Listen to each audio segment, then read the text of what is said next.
com o Espírito Santo, tendo em si todos os tesouros da sabedoria e da ciência, a fim de que, sendo santo, inocente, incontaminado e cheio de graça e verdade, estivesse perfeitamente preparado para exercer o ofício de mediador e fiador. Este ofício ele não tomou para si, mas para ele foi chamado pelo Pai, que lhe pôs nas mãos todo o poder e todo o juízo e lhe ordenou que os exercesse. Parágrafo de número 4. Esse ofício o Senhor Jesus empreendeu muito voluntariamente, para que pudesse exercê-lo como foi feito sujeito à lei, a qual ele cumpriu perfeitamente, padeceu imediatamente em sua alma os mais cruéis tormentos e em seu corpo os mais penosos sofrimentos. Foi crucificado e morreu, foi sepultado e ficou sob o poder da morte, mas não viu a corrupção. Ao terceiro dia ressuscitou dos mortos, com o mesmo corpo com que tinha padecido. Com esse corpo subiu ao céu, onde está sentado à destra do Pai, fazendo intercessão. De lá voltará no fim do mundo para julgar os homens e os anjos. Meus irmãos, nós, pela graça de Deus, estamos considerando esse capítulo da nossa confissão, que trata exatamente deste assunto, que é acerca da pessoa de Cristo, dele como o mediador ou mediador dos eleitos. E quando nós estudamos, é claro, a obra mediadora de Cristo, ela se faz necessário nós estudarmos acerca da sua encarnação. Ele sendo o Deus eterno, na eternidade, a Trindade Santa entrou numa aliança, num pacto para redimir os eleitos, esses sendo os beneficiários deste pacto. A condição que foi dada é que Cristo teria que vir a este mundo, deixar a sua glória eterna, assumir uma natureza humana e ser o mediador dos eleitos. Isto significa dizer que ele entraria ou estaria entre os eleitos e Deus.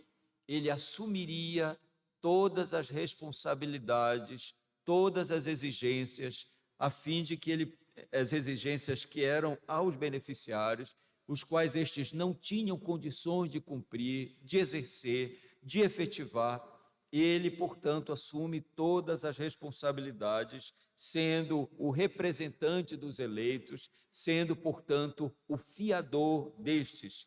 Cristo, nas Escrituras, nós vamos entender que não só no Novo Testamento, mas em toda a Escritura ela vai caminhar para mostrar que Cristo ele é o único mediador entre Deus e os homens, o único mediador por meio de quem os pecadores, os eleitos, podem obter da parte de Deus perdão, graça, favor e redenção.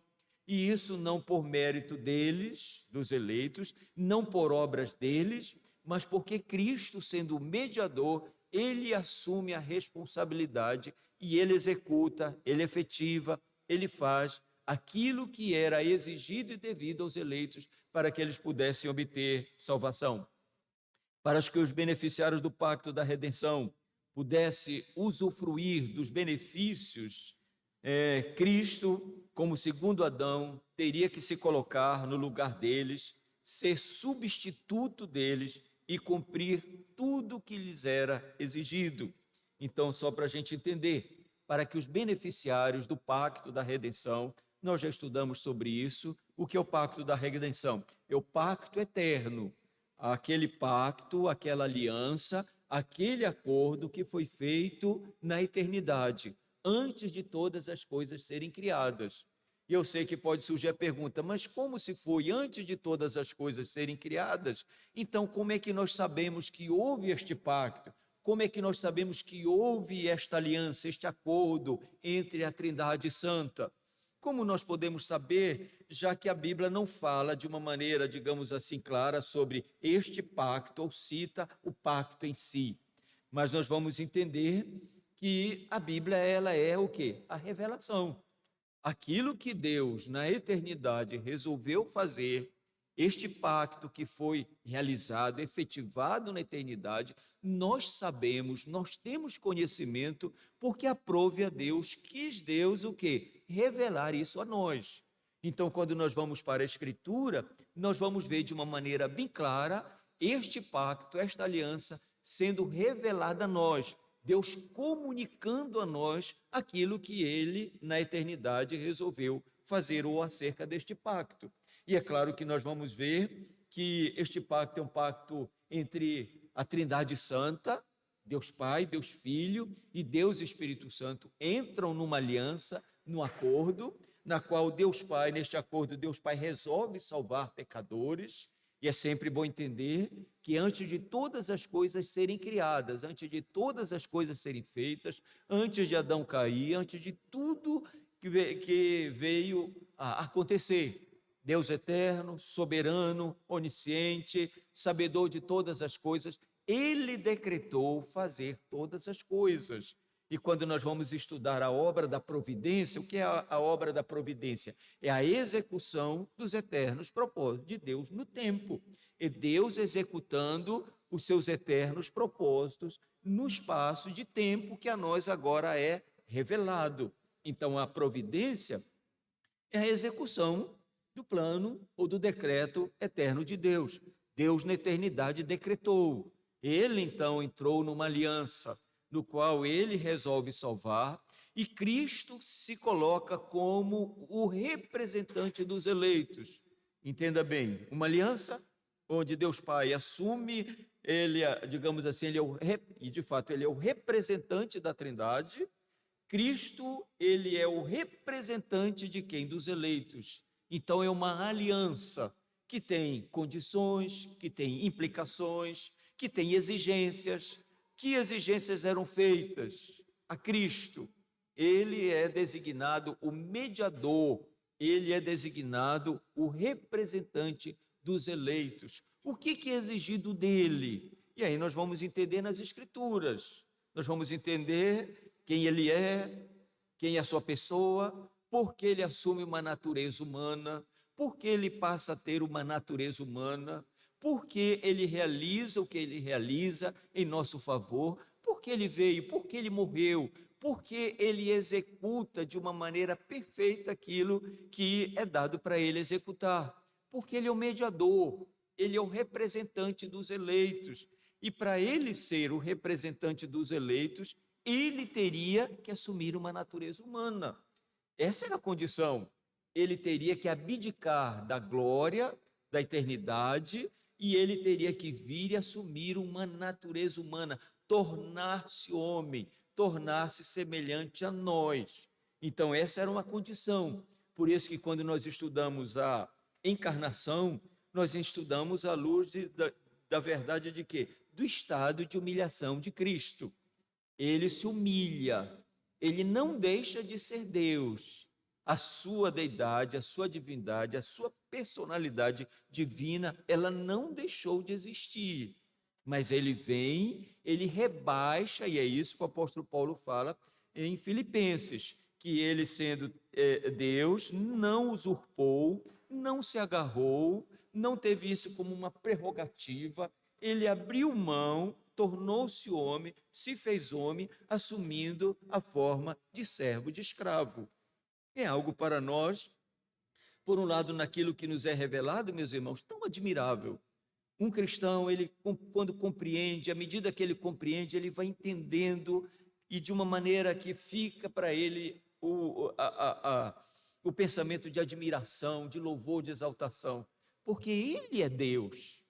Ele não deixou de ser Deus, mas ele quis assumir ou baixasse ou rebaixasse no estado, numa condição, assumindo uma natureza humana e tornando-se, portanto, aquele que vai realizar em favor dos eleitos o que é exigido deles. E aí nós vamos estudar na confissão aqui depois o que ele é exigido dele, por que ele teve que se fazer homem, porque ele é aquele que vai assumir a responsabilidade que é devida aos eleitos. ele teria, portanto, que abdicar da glória que tinha na eternidade, que ele teria que condescender, isso era a exigência, ele teria que condescender, vir a este mundo, teria que nascer de uma mulher, nascendo de uma mulher, assumir uma natureza humana, fazendo-se assim, membro da raça humana, com todas as suas fraquezas da natureza humana, com todas as suas debilidades, mas ainda, ou mesmo, sem pecado, não tendo na sua natureza, não tendo uma natureza pecaminosa. Nós estamos, portanto, considerando esse aspecto da encarnação e das duas naturezas do mediador. Necessário, sim, o mediador, para ele realizar esta obra, ele, portanto, tem essas duas naturezas, natureza divina e natureza humana. E aí nós entendemos que são duas naturezas distintas, inseparáveis, unidas numa só pessoa. Ainda nós vamos considerar isso, duas naturezas. E aí, o que aconteceu? A natureza divina fundiu na natureza humana, a natureza humana, ela foi alterada e passou a ter divina, ou a divina passou a ser humana.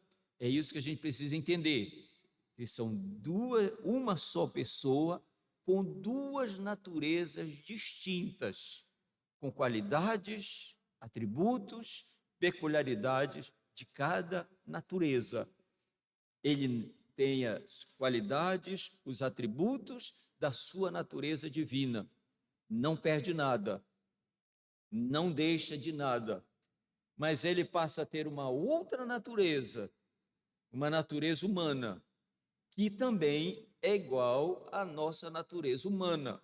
Ele tem corpo e alma igual a qualquer um de nós, só que não tem uma natureza decaída, uma natureza que tem o princípio da queda do pecado. Ele não herda uma natureza pecaminosa como nós, mas ele tinha inteligência, tinha sentimentos, tinha emoções, tinha habilidades como qualquer homem. E aí nós vamos entender que nele é que vai ser revelado de uma maneira perfeita, ele é habilitado como homem, de uma maneira que ele é capacitado na sua natureza humana para que ele possa, como homem, realizar a obra expiatória, sendo ao mesmo tempo Deus e homem. Duas naturezas inteiras, perfeitas e distintas. A divindade e a humanidade foram inseparavelmente unidas em uma só pessoa, sem fusão, sem mudança. Cristo é verdadeiro Deus e verdadeiro homem, o único mediador entre Deus e o homem. E esta é a verdade. Ele é verdadeiro Deus, com uma natureza divina, verdadeiro homem, numa só pessoa, e que esta pessoa é o nosso mediador. E essa é a razão. Ele, como mediador, tem uma natureza divina e uma natureza humana. Há uma união do Verbo com a natureza humana numa só pessoa. O parágrafo 3 aqui da nossa confissão, o que diz? O Senhor Jesus, em sua natureza humana, unida à divina, foi santificado e, sem medida, ungido com o Espírito Santo, tendo em si todos os tesouros da sabedoria e da ciência. Então, aqui, tanto a natureza humana quanto a divina permanecem puras, separadas e imutáveis. Duas naturezas, humana e divina. Tanto a natureza humana quanto a divina, elas permanecem puras, separadas, imutáveis, com as mesmas características. Duas naturezas juntas numa só pessoa. As características e as atividades humanas e divinas, elas são atribuídas a Cristo. A Escritura vai mostrar isso tão claro, que as atividades e características de cada natureza está em Cristo. Ele é ao mesmo tempo divino, contém todas as características, todos os atributos da sua deidade. Cristo é eterno, onipotente, onisciente. Ele criou o mundo, criou todas as coisas pelo seu poder, pela sua palavra. Ele sustenta, ele mantém todas as coisas. É isso que Paulo vai dizer, é isso que a Escritura nos diz de uma maneira tão clara. Ele é Deus eterno, imutável. Ele criou todas as coisas, pela sua palavra todas as coisas vieram a existir. Sem ele, João vai dizer, sem ele nada do que foi feito se fez. Ele, portanto, é o Verbo eterno, aquele pela sua palavra, por meio da sua palavra, ele diz e as coisas acontecem. Mas é ele que sustenta todo este universo. Todas as coisas são sustentadas pela pessoa do Senhor Jesus Cristo. Mas também a Escritura vai dizer que Cristo tem um corpo, que é uma alma. Que Cristo, ele é 100% homem. Que ele não tem uma aparência de homem, ele não é uma manifestação de Deus, porque essa seria outro pensamento, que Deus, ele se manifesta de maneira diferente. Como Deus Pai, como Criador, depois o mesmo Deus, sendo uma só pessoa, se manifesta agora em Cristo, e depois o mesmo Deus vai se manifestar na pessoa do Espírito Santo. Não, não é isso. São três pessoas distintas, na mesma essência, na mesma substância, com o mesmo poder, com a mesma glória, mas um único ser divino, um só Deus, um único ser divino, mas em tripla personalidade, em três pessoas distintas, mas um único ser divino. E quem é, portanto, que assume uma natureza humana? Não é Deus Pai, não é Deus Espírito Santo, é a segunda pessoa da Trindade. É ele que vem, que assume uma natureza humana. E nesse sentido, Cristo tem um corpo, tem uma alma, corpo humano, alma humana. Uma das grandes dificuldades é que alguns têm, digamos assim, para manter a deidade de Cristo, elas tentam anular a humanidade de Cristo, como se ele não tivesse o quê? Um corpo humano igual ao nosso, que não tivesse uma alma igual à nossa. Não, ele tem esta natureza humana. Ele tem um corpo com todos os, digamos assim, completo, né? Um corpo humano biologicamente formado, né? Isso é fundamental porque os anabatistas, e era um grupo religioso da época da Reforma, dizia o seguinte, que Cristo, na realidade, não herdou um corpo igual, semelhante ao nosso. Ele não teve este corpo de Maria. Eles vão dizer o seguinte, que o corpo dele, a natureza humana, ela é diferenciada. Ela já foi, digamos assim, veio do céu e foi gerada em Maria. Então, portanto, é uma natureza diferente, já foi dada. Mas esse não é o ensino bíblico. O ensino bíblico é que, de fato, ele passa a ter, ele herda uma natureza de quem? De Maria. Seu nascimento, sua concepção, ela é uma concepção extraordinária, miraculosa. Deus, pelo poder do Senhor, pelo Espírito Santo, que o quê? Que o gera no ventre de Maria, e ele passa a ter uma natureza idêntica, igual a nós, corpo e alma. Lembro que e só lembrando que isso foi fundamental, né, no concílio de Niceia, depois o concílio de Constantinopla também veio reafirmar isso, porque alguns tinham dificuldade com isso, né? E principalmente no período, entre o período primeiro século, segundo século, depois as coisas foram avolumando o pensamento de que Cristo não tinha um corpo humano, mas ele era espírito e com um corpo, com uma aparência de corpo, mas não exatamente com corpo no sentido de sangue, de carne, de osso. Ele tinha uma aparência humana, uma aparência de homem, mas ele não era homem 100%. E aí nós vamos entender que não, a Escritura vai dizer, e essa é a verdade que a gente precisa compreender, né? E compreender no sentido de quem tem autoridade para dizer, para afirmar, é a Escritura. Em que sentido? Que ele tem uma natureza divina, completa, perfeita, com todos os atributos, com todas as qualidades, mas Cristo também tem um corpo e uma alma. Nasceu no tempo, sofreu, morreu. Jesus Cristo é tanto Deus e homem numa pessoa. Tem uma natureza humana, uma natureza divina numa pessoa. A confissão ela vai fazer esta questão de reafirmar isso. Ela vai reafirmar tanto com relação à sua concepção, ele nasceu, ele passou a ter uma natureza humana, ele, como mediador, foi capacitado pelo Senhor Deus, habilitado para que ele pudesse, como na sua natureza humana, fazer aquilo que é exigido de nós, homens, os seus eleitos, mas ela vai afirmar que ele morreu, porque a Escritura afirma: quem morreu na cruz? Cristo Jesus, com seu corpo. Quem ressuscitou? Cristo Jesus no corpo. Ele continua tendo esse corpo. Como ele foi assunto aos céus com o quê? Com corpo igual, semelhante ao nosso. Esta é uma doutrina para nós fundamental. Como nós vimos domingo passado, que Paulo vai dizer, ou melhor, João vai dizer, né? Que o espírito do anticristo já está presente, e ele está presente com ensinos, com falsos ensinos que dizem que Jesus Cristo não veio em carne. Por quê? Porque João já está enfrentando aqui esse problema, que é o problema do docetismo, que é fruto do gnosticismo. Então ele já vai tratar disso e dizer: não, ele tem corpo, ele tem alma, nós vimos, nós apalpamos. E as Escrituras vão deixar isso tão claro, meus irmãos. Além de João, e a gente entende que como é que nós vamos conhecer a Cristo, saber sobre Cristo? Porque a nós foi revelado, mas foi revelado aqueles que conviveram, que viveram, que andaram com o Senhor Jesus Cristo. E João é um desses que conviveu, que viveu com o Senhor Jesus Cristo. O que ele vai escrever, ele vai escrever, claro, guiado pelo Espírito Santo, mas o que ele vai escrever é aquilo que ele também experimentou.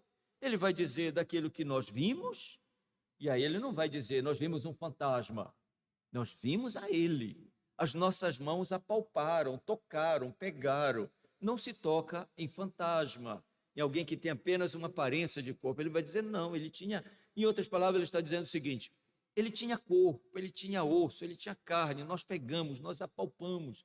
Por que João faz isso? Justamente para tirar o erro, a ideia errada de que Jesus não tinha um corpo humano igual ao nosso, que era apenas uma aparência.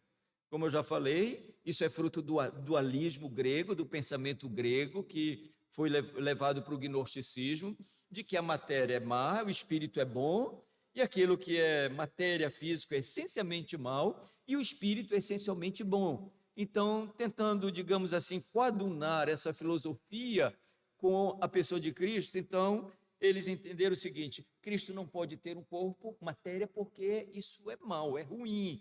Então, ele era o espírito com uma aparência humana. E aí João vem dizer: não, nós vimos, nós pegamos, nós apalpamos. Vocês sabem que essa é uma das... para a escolha dos apóstolos, era alguém que tivesse o quê? Andado com Jesus durante seu ministério terreno e que fosse testemunha ocular da sua morte, da sua ressurreição, ou que fosse testemunha da sua ressurreição. Então, os apóstolos deram testemunho disso. Eles viveram, eles conviveram com Jesus. Eles não conviveram com o fantasma. E aí nós vamos ver acerca da pessoa de Cristo, nós vamos ver as reações dele. Ele teve sede, ele teve fome, ele chorou, ele se entristeceu. Tudo relacionado a uma pessoa humana.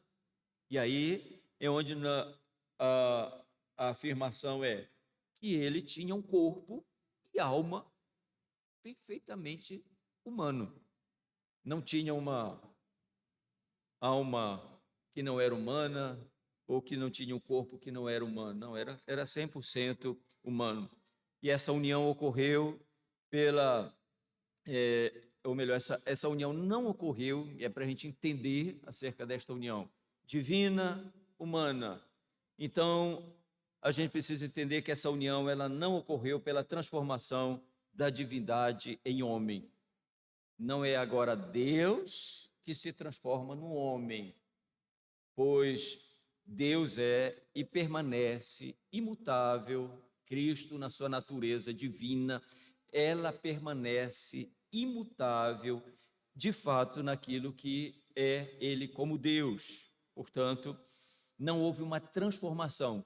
nem da natureza humana se transformando numa natureza, natureza divina se transformando numa natureza humana, e nem a humana se transformando na natureza divina.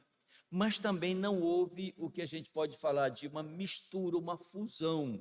E aí a gente entende de que não foi agora, se misturou as duas naturezas, elas estão misturadas para formar uma única pessoa. Ou se a gente pudesse, assim, duas naturezas se juntaram, houve uma fusão e formou uma outra pessoa.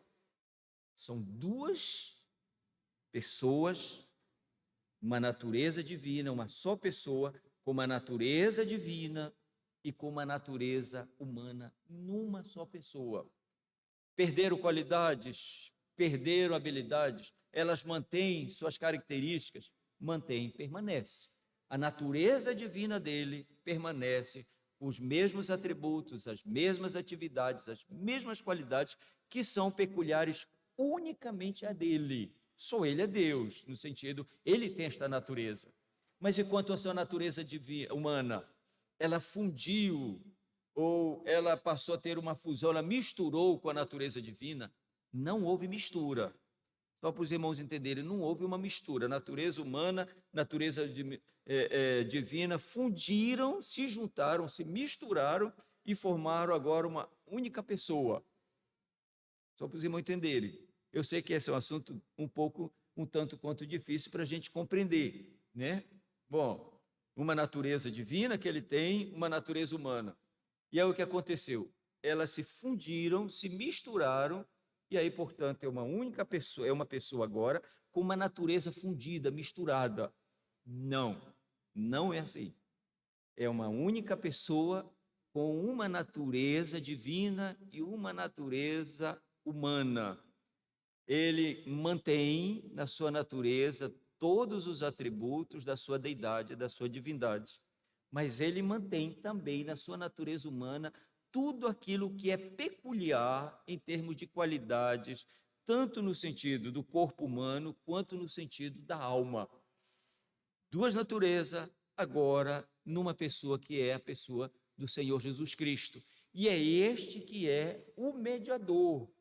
E torna-se necessário isso para que ele possa fazer a obra mediadora para a qual ele foi designado.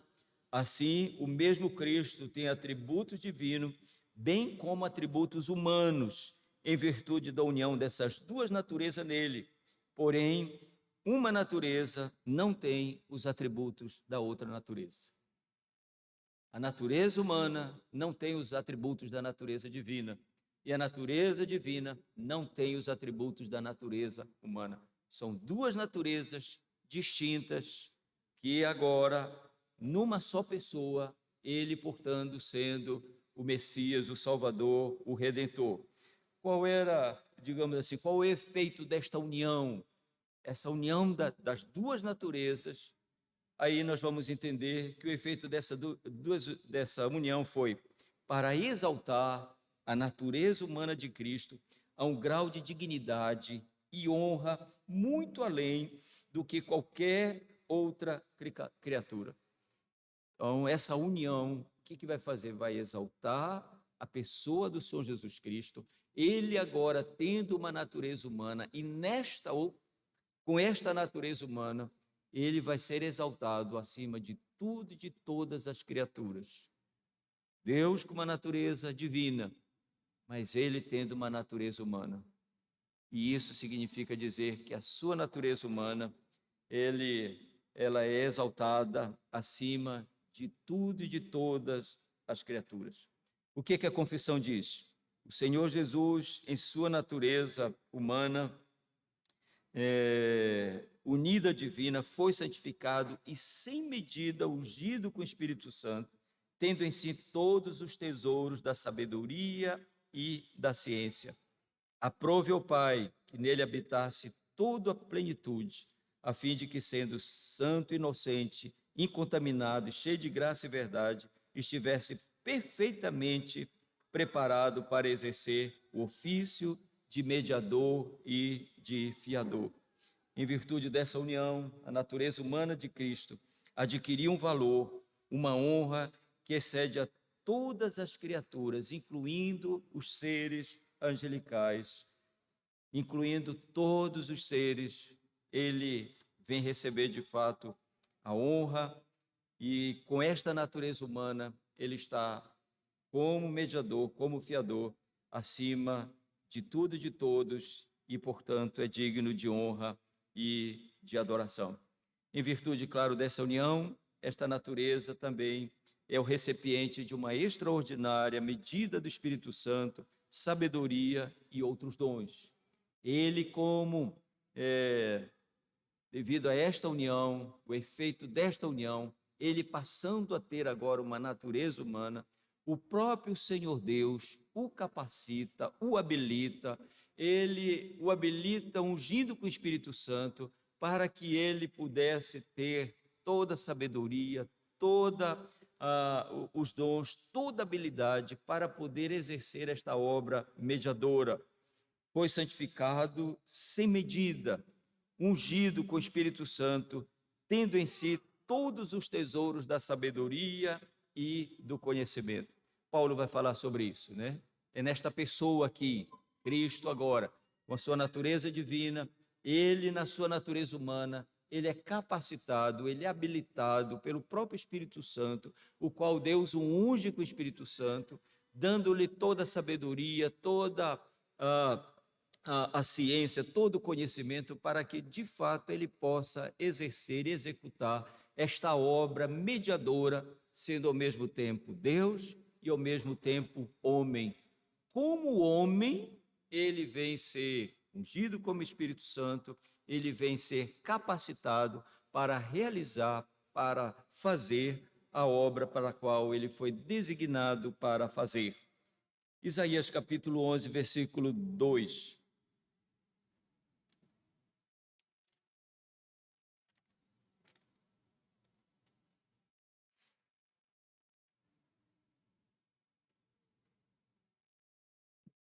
Versículo 1, o que é que diz aí? Do trono de Jessé sairá um rebento, e das suas raízes um renovo. Repousará sobre ele o Espírito do Senhor, o Espírito de sabedoria e de entendimento, o Espírito de conselho e de fortaleza, o Espírito de conhecimento e de temor do Senhor. Aqui também estavam as implicações e daquilo que o Pai, ao enviá-lo, ao decretar ele como mediador, ele o capacitaria para esta obra. E é isso que Isaías está dizendo. Repousará sobre ele o Espírito do Senhor. É só para a gente entender, né? A gente vai entender como é que a gente vai, como é que nós sabemos sobre este pacto eterno, como é que nós compreendemos acerca da humanidade de Cristo, como nós compreendemos que ele, na sua natureza humana, foi capacitado, habilitado para, como homem, exercer a obra mediadora, redentora em favor dos eleitos. É que ele vai ser capacitado, ele vai ser ungido pelo Senhor Deus, e o Senhor Deus vai habilitá-lo, capacitá-lo com sabedoria, com espírito de sabedoria, de entendimento, de conselho, de fortaleza, o Espírito do Senhor e de temor. Aqui Isaías está falando sobre quem? Sobre o Messias, o Redentor. E o Messias, o Cristo, ele então, na sua natureza humana, ele seria capacitado, habilitado para poder exercer esta obra em favor daqueles por quem ele vai, de fato, fazer e morrer. A verdade é que Cristo é o mediador. Cristo, como Deus e homem, deve ser aquele que não só ele é capacitado, mas quando nós vamos entender acerca da obra mediadora de Cristo, nós vamos entender, talvez uma pergunta pode ser, então, quem é que nós adoramos? É ele como homem ou ele como Deus? Nós adoramos ele na sua natureza humana, como mediador, ou nós adoramos ele por causa da sua natureza divina? Nós adoramos ele por causa da sua natureza divina, mas não tem mais como separar esta pessoa, homem e Deus. É uma só pessoa, numa natureza divina e numa natureza humana. Nós o adoramos pela sua natureza divina, é o Deus que se fez homem. Ele, na sua deidade, na sua divindade, ele, portanto, é o único que deve ser adorado, exaltado. Mas agora, é só para os irmãos entenderem, nós não adoramos a pessoa humana de Cristo, nós não adoramos ele como mediador, nós adoramos ele como mediador nas duas naturezas, mas por ele ter uma natureza divina, é a causa, é a base da nossa adoração. E aí nós entendemos que Cristo não é somente um homem, senão nós estaríamos entendendo, nós estamos adorando um homem, um mediador. Não, nós adoramos porque ele é o Deus que assume esta natureza humana, ele passa a ter a natureza humana. A base para a adoração, entretanto, não se encontra em seu ofício mediador, na sua obra humana, nem nas excelências dos dons, mas somente em sua natureza humana. Sua pessoa, portanto, possui todas as propriedades pertencentes à divindade absoluta e possui todas as propriedades pertencentes à sua humanidade perfeita. Duas naturezas inseparavelmente e, portanto, exaltado e perfeitamente habilitado, preparado para exercer o ofício que foi lhe dado de ser o mediador. Duas naturezas perfeitas, com habilidades, com características, com atributos de cada um, não se misturam, não se fundem, e isso foi o próprio Deus que o capacitou, que o habilitou na sua natureza humana para que ele pudesse ser de fato o mediador e fiador. É por isso que ele é e pode ser o fiador, o mediador, e pode exercer todas as funções deste ofício como mediador, não como Deus, nem como homem, mas como Deus, homem. Ele não exerce este ofício como mediador separado. Ele é o mediador que tem duas naturezas. Ele não exerce o seu ofício não somente como Deus, não somente como homem, mas como Deus homem. Ele é o mediador com duas naturezas que exerce o seu ofício. Deus homem, inseparável e, portanto, distinta, duas naturezas distintas. A confissão diz que este ofício ele não tomou para si. Este ofício de mediador não foi ele que tomou para si, foi concedido. E isso foi concedido na eternidade, né? Deus Pai o designou para que ele seja o mediador, o representante dos eleitos. Fazia parte do pacto, na aliança eterna. O que Cristo se dispõe, o que é dado para ele fazer? É dado a ele a incumbência de ser o representante, o mediador dos eleitos. Ele é o representante dos beneficiários do pacto. Esta incumbência, ou este ofício, ele não tomou para si, foi concedido. Voltando aqui à confissão, só para a gente entender. Este ofício ele não tomou para si, mas para ele foi chamado pelo Pai, que lhe pôs nas mãos todo o poder, todo o juízo, e lhe ordenou que os exercesse. Parágrafo de número 4. Esse ofício o Senhor Jesus empreendeu muito voluntariamente, para que pudesse exercê-lo, foi sujeito à lei, a qual ele cumpriu perfeitamente, padeceu imediatamente em sua alma os mais cruéis tormentos, em seu corpo os mais penosos sofrimentos. Só para a gente entender, né? Bom, este ofício que ele vem realizar como mediador não é um ofício que é uma prerrogativa dele, que ele mesmo assume para si. É aquilo que está no pacto da eternidade, e é o próprio Deus Pai que o designa como mediador.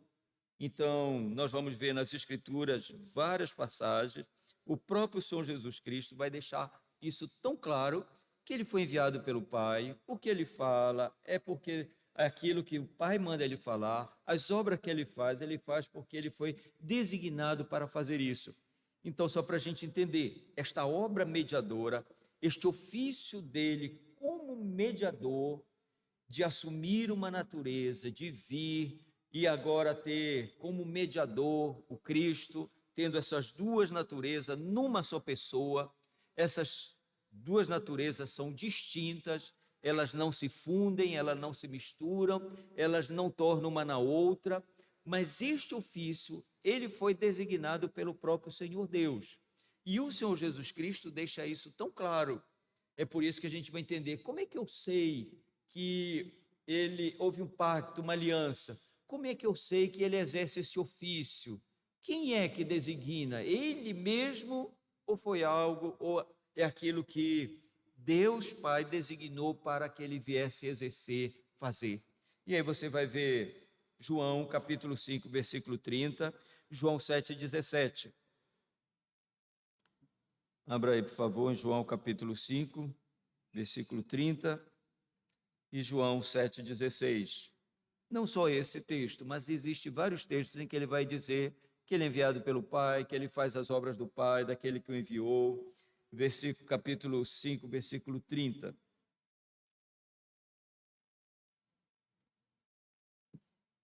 Eu nada posso fazer de mim mesmo, na forma porque ouço o jugo. O meu juízo é justo, porque não procuro a minha própria vontade, e sim daquele que me enviou. Então ele deixa isso claro, né? Este ofício dele como mediador, e ele como mediador, tendo agora duas naturezas, uma divina e uma humana, este ofício que ele exerce não foi algo que ele mesmo designou por si mesmo, mas este ofício ele foi designado pelo próprio Pai. Então ele faz questão de dizer que nesta relação, nesta condição, onde ele assume uma natureza humana, onde ele é o mediador, o representante dos eleitos, ele vem nesta condição porque Deus o designou para isto.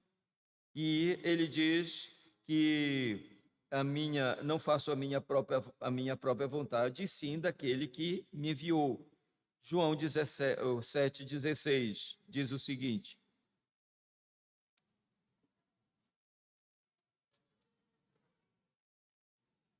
respondeu-lhe Jesus: o meu ensino não é meu, e sim daquele que me enviou. Mais uma vez, os irmãos vão ver que há inúmeros textos em que o Senhor Jesus faz questão de enfatizar que ele foi enviado pelo Pai. Ele foi enviado, designado para exercer este ofício como mediador. E nesta designação, cabia a ele teria que assumir uma natureza humana.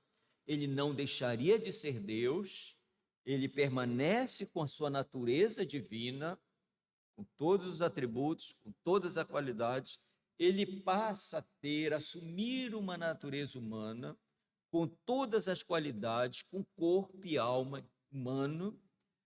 Ele não tem uma natureza decaída, pecaminosa, não habita na sua natureza o princípio do pecado.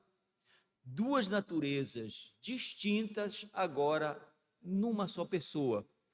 Não se misturam, não se fundem, não se tornam, a divina se torna humana, humana se torna divina, duas naturezas distintas, e ele deixa claro que ele veio porque foi designado para fazer isso. Ele foi enviado pelo Pai. E aí a gente entende, na eternidade, Deus Pai resolveu enviar o seu Filho para vir a este mundo, para assumir uma natureza humana, para fazer aquilo que foi designado para ele fazer. Então, tudo que ele faz, tudo que ele fala, é aquilo que foi designado antes da eternidade para ele fazer. Nós vamos entender a morte de Cristo é algo que está dentro dos eternos propósitos de Deus. Ele sabia, lembra a gente estudando João? Ele sabia, ele tinha conhecimento que ele veio com esse propósito. Ele sabia que ele encarnou, ele sabia que ele veio com este propósito. Qual é o propósito? E aí a confissão de fé vai dizer para a gente de uma maneira tão clara: este ofício o Senhor Jesus compreendeu, ou melhor, empreendeu voluntariamente. Uma coisa, ele foi designado, ele teria que vir, mas uma outra coisa, ele fez isto voluntariamente. E aí, para a gente entender, de própria vontade. E aí a Escritura também vai dizer, ele a si mesmo se doou, se deu, voluntariamente. Não foi uma coisa contra a sua vontade, quis ele.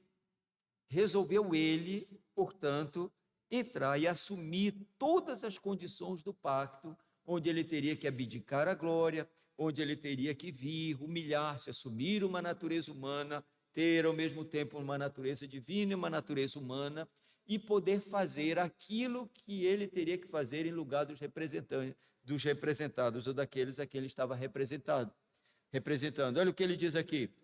A confissão vai dizer, muito voluntariamente, para que pudesse exercê-lo, foi feito sujeito à lei, ele teria que vir como homem na sua natureza humana, ele teria que estar sujeito à lei e obedecer à lei moral do Senhor Deus, em lugar de quem? Dos beneficiários do pacto. Mas não só isso. E aqui só para... Ele teria que cumprir perfeitamente. Por que isso? Porque era exigido de nós um cumprimento perfeito da lei. Nós não temos mais condições. Ninguém mais cumpre perfeitamente a lei. Então significa dizer que todos nós não só somos culpados em Adão, mas nós também transgredimos a lei voluntariamente. E, portanto, nós somos o quê? Passivo de condenação. Cristo teria que cumprir perfeitamente a lei. E é isso que está naquilo que é para o seu ofício. Faz parte do seu ofício. Ele assume entenda bem, ele assume uma natureza humana, ele torna-se homem, semelhança de carne pecaminosa, não tendo o princípio do pecado, mas tendo as fraquezas. Um comentarista diz o seguinte, Adão, Deus já o formou ele adulto. Cristo teve que vir, assumir uma natureza humana, vir com todas as fraquezas desta natureza. Ele cresceu, toda a sua inteligência, toda a sua capacidade como homem, ela foi uma inteligência crescente, ele foi crescendo como homem, com tudo aquilo que está para nós como pessoas humanas.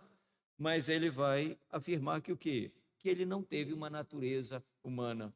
Então ele vem, ele assume, e o que ele tem que fazer? Cumprir a lei perfeitamente, obedecer aquilo que Adão falhou, ele tem que obedecer, mas ele vai obedecer no nosso lugar, essa exigência, né? A condição, primeiro, se fazer homem, e como homem ele teria que obedecer perfeitamente à lei, mas não só isso, ele teria que sofrer as penalidades da lei, e é ele que vai morrer na cruz, mas ele vai morrer com uma natureza humana.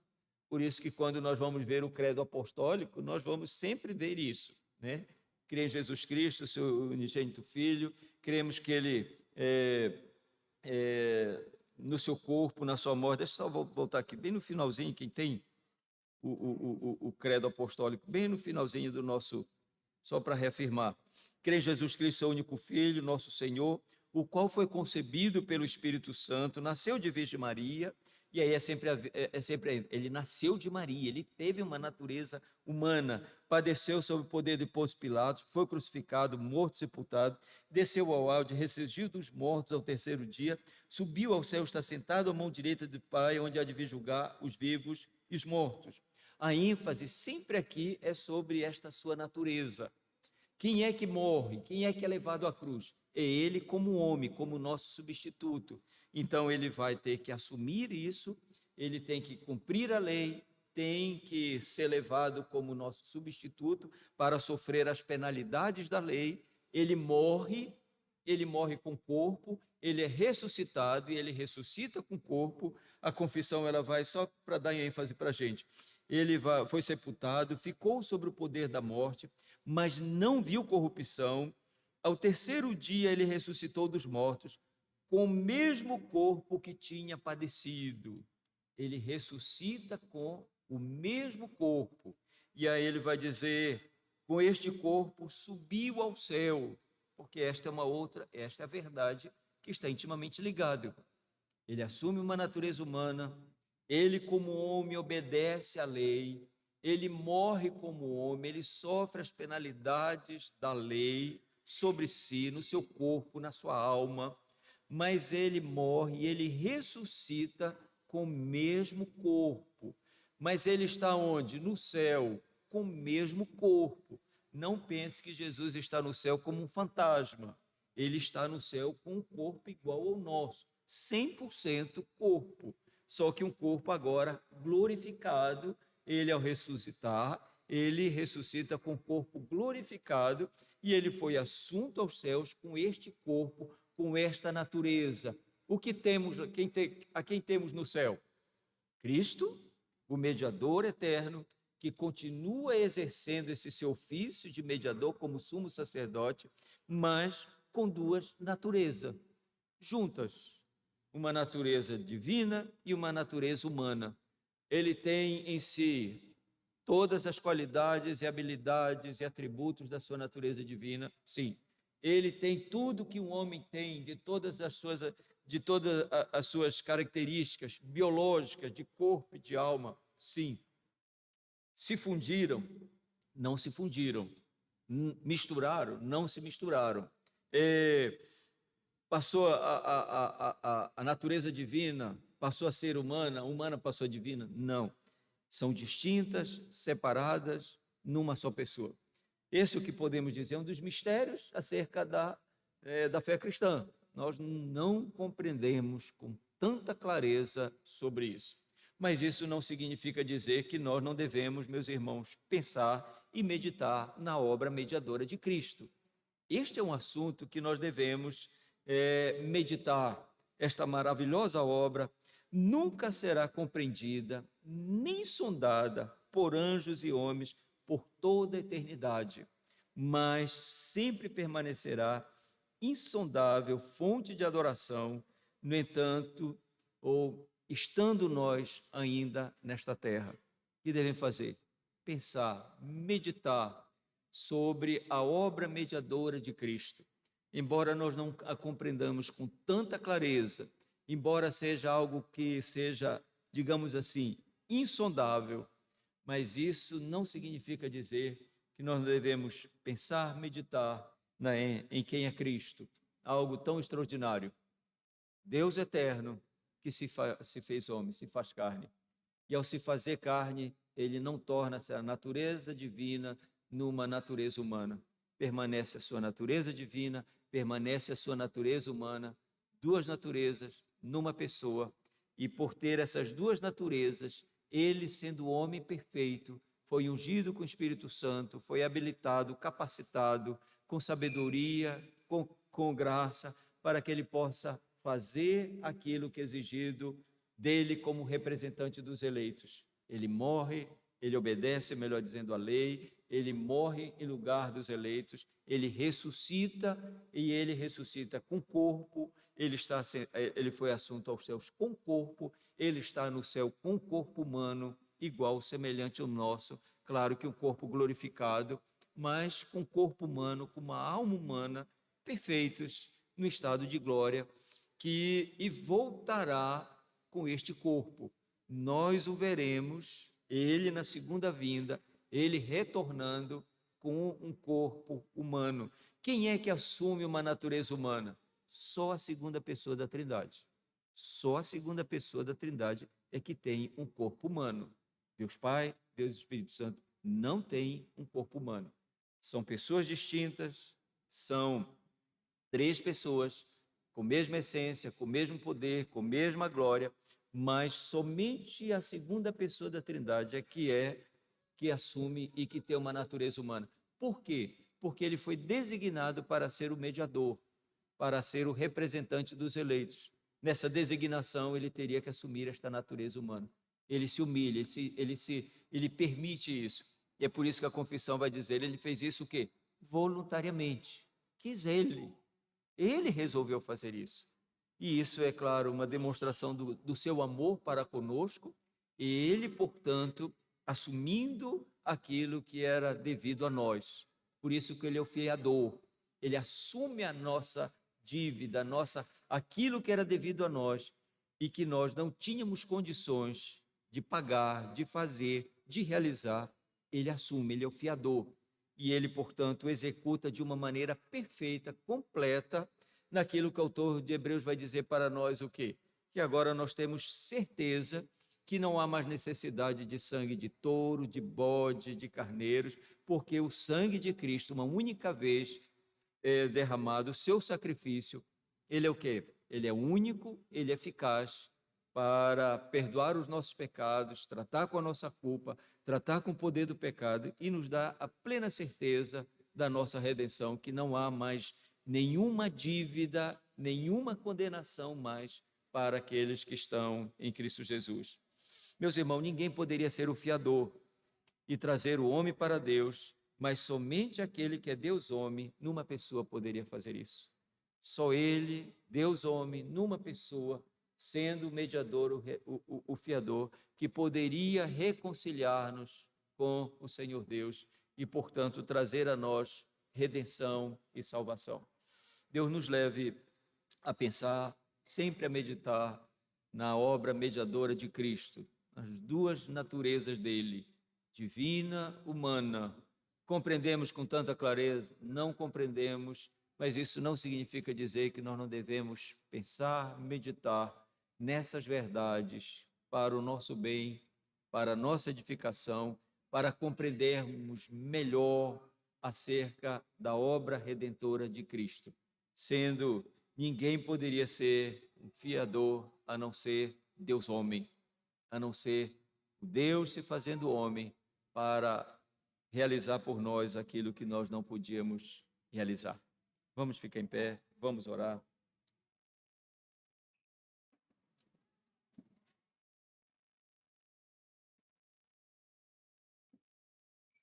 Senhor, eu oro e rogo que o Senhor ilumine o nosso entendimento para compreender, entender acerca da obra mediadora de Cristo Jesus. Ilumina o nosso entendimento à luz das Escrituras para compreender acerca da natureza divina, da natureza humana do nosso mediador, do nosso redentor. Duas naturezas distintas, unidas numa só pessoa, inseparável, mas distinta. Ajuda-nos a compreender cada vez mais, a fim de termos sempre um coração grato por ter o Senhor Jesus, a segunda pessoa da Trindade, resolvido se fazer homem, assumir uma natureza humana, ser obediente como homem, perfeita obediência, e ser levado à cruz do Calvário como o nosso substituto. Deus homem, assumindo ali a culpa, assumindo a nossa culpa, o nosso pecado, sendo punido em nosso lugar, para que nós pudéssemos ter e obter graça, perdão e redenção. Muito obrigado, Senhor Deus, pelo Redentor. Muito obrigado pelo Salvador que foi nos dado. Muito obrigado pela sua obra, pelo seu sacrifício realizado em nosso favor. Somente Ele poderia fazer isso. Somente Deus assumindo uma natureza humana para sustentar esta natureza humana diante do juízo, da punição que cabia a nós como pecadores, como culpados. O Senhor fez isto em Cristo Jesus. E é por meio dele que agora o Senhor nos concede graça, perdão e redenção. Muito obrigado pela sua obra e pelo seu sacrifício. Muito obrigado porque a nossa esperança, a nossa confiança está unicamente nele. E a nossa certeza é que nossos pecados, nossa culpa, tudo foi quitado, tudo foi pago nele para sempre. Assim oramos, gratos em nome de Jesus. Amém. Poder sentar, meus irmãos. Alguém tem alguma pergunta?